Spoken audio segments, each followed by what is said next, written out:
माँ गंगा की कहानी। श्री राम के पूर्वज राजा सगर ने अश्वमेध यज्ञ किया था, एक पवित्र अनुष्ठान जिसमें राजा की सर्वोच्चता स्थापित करने के लिए एक दिव्य घोड़ा राज्यों में स्वतंत्र रूप से घूमता है। यदि कोई राज्य घोड़े को रोकने की हिम्मत नहीं करता तो वह राज्य सम्राट के अधिकार क्षेत्र में चला जाता था।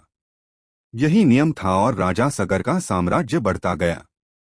लेकिन देवता इससे खुश नहीं हुए।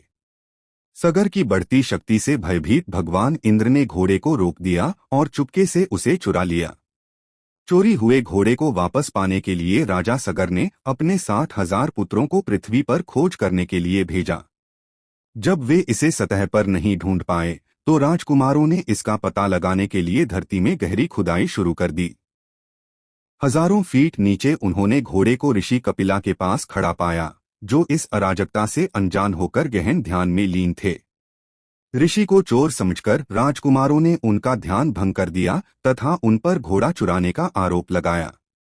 इस उपद्रव से क्रोधित होकर कपिल मुनि ने अपनी आंखें खोलीं और अपनी योग शक्ति से सभी 60,000 राजकुमारों को भस्म कर दिया।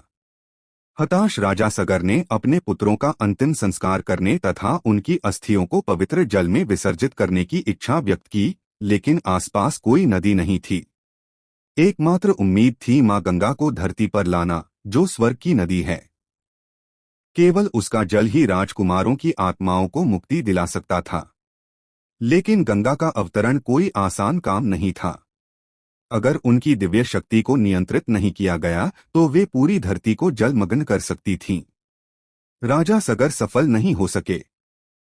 कई पीढ़ियों बाद सगर के वंशज राजा भगीरथ ने यह कार्य अपने हाथ में लिया।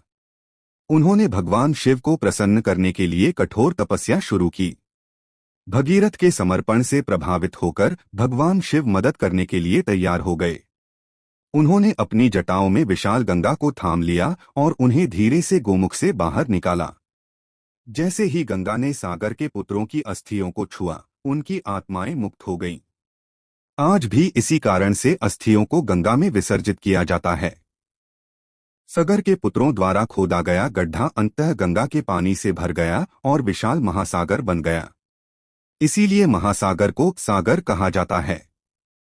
इस प्रकार भगीरथ के महान प्रयासों, जिन्हें भगीरथ प्रयास कहा जाता है, के माध्यम से जीवनदायिनी और मोक्षदायिनी गंगा पृथ्वी पर आई। गुरु विश्वामित्र ने यह कथा श्री राम को बताई थी, न केवल इतिहास के रूप में बल्कि एक जीवन शिक्षा के रूप में। निरंतर प्रयास से असंभव भी संभव हो जाता है।